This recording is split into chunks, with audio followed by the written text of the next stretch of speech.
I hadn't realised that Bebe could run until she asked me to go to a school sports day. And I found it unbelievable that she actually didn't just win the race, she romped the race.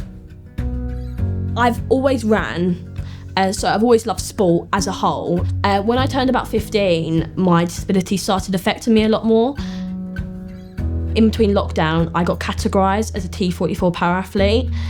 And then from there, the year after, in 2021, I represented GB the first time at 15 years old. And then I suppose the rest is history. Yeah, he was scary, to be fair.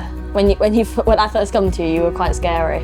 Because you had so much hair, but you had this bald patch in the middle. Mick is my foster carer, but I do call him my granddad, because that's what he feels like to me.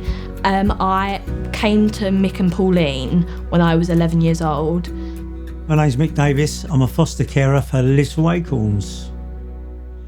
I was brought up in a council property in Enfield, in Middlesex. It was a different world back then, and it was kind of how you were brought up and the way that parents were. It was completely different.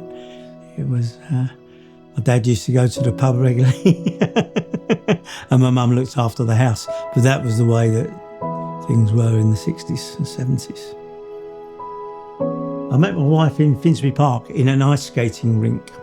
So myself and Pauline, we had 2 daughters, 3-bedroom house we moved into quite early. We didn't have much money at the time, so things were very hard.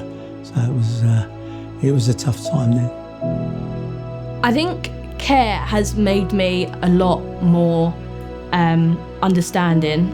So I understand what it's like not to have that kind of parent figure in your life. Even though Mick and Pauline have been kind of that parent figure, I understand what it's like not to grow up with a mum and dad.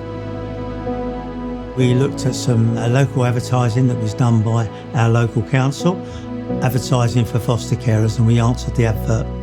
I think you keep an open mind, and I think probably, it's kind of like something that you realise the good that you're doing for these children. They have different things that have happened in their lives. And from our point of view, we just really want to give them the best time we can. You just want to be looking after and nurturing them and seeing what you can do. So you just want to try and make it better for them. The thing people get wrong with fostering is that they think they're on their own.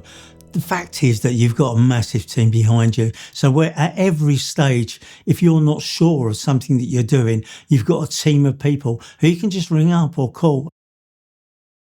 I had a couple losses in my family. So I lost 2 siblings, and obviously that was quite difficult for my parents.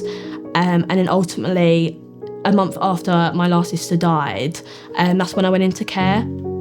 I think people should understand that everyone goes through a hard time in their lives, no matter how hard it is. My parents obviously went through a very difficult time. The thing is that I feel like, especially when I was 11, you've took me into your family. You and Pauline have took me in, but you haven't taken me as a foster child. You've took me in as more of a granddaughter. Depending how people want to put it, a granddaughter, a parent, and you've took that and you've allowed us into you've allowed me and Karen into your family. You've allowed us to grow as normal children. You haven't given us any barriers to climb. Bebe came to us through the local authority. Once she was involved with parasport, she was then running all over the country. So we'd have weekends away in Manchester, we'd have weekends away in Scotland, we'd go all over the country. When I think it really hit me was that Bebe went out to the Youth Commonwealth Games, and then she was picked alongside able-bodied to be a flag bearer. And that was kind of amazing. I don't think even now Bebe realised how big that was to be a flag bearer for England. So that was kind of the one. And then to win a medal as well. She won a silver medal on the discus. She's on line to go to Los Angeles in 2028. So we will be sure to be there. I think having someone there like Mick, he's supportive, he's kind, caring. No matter if you win, lose, go away from it crying, he's always there to kind of support you and have your back. And And I am so lucky to have someone who's willing to take time out their weekend, out their day. Having someone like that allow me and following me and supporting me doing that across the country is so... Not a lot of people have that, basically. And having someone who does have that, I feel so lucky. It makes me immensely proud when you see the changes and you see the smiles on the children's faces. That's what makes fostering worthwhile. We got involved in it in our early 50s, and it's something, looking back on my life, is something I wish I'd done much younger. Once you get into it and you actually start engaging with the children, it's a fantastic way forward. You can make a difference to their lives. And obviously now, as I'm getting older, I actually don't want to stop. So I'm coming up to my 70th birthday in September, and it's something that we're still looking to carry on fostering now. I would rather get involved and try and help these children. We were long-term foster carers with the local authority, but the time had come to try with an agency to see what it's like.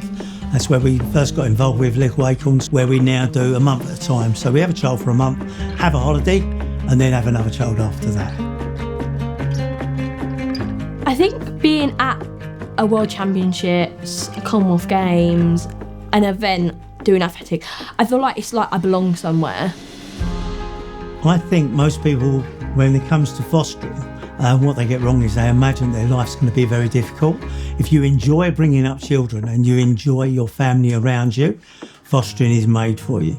I know I'm biased, but if somebody was looking to get into fostering, I would 100% recommend they go through Little Acorns. They go beyond what a normal agency or local authority can offer. So you get a bit more, you get more support, you get more help with everything. I belong with a bunch of people. I've made so many friends over the years from this sport.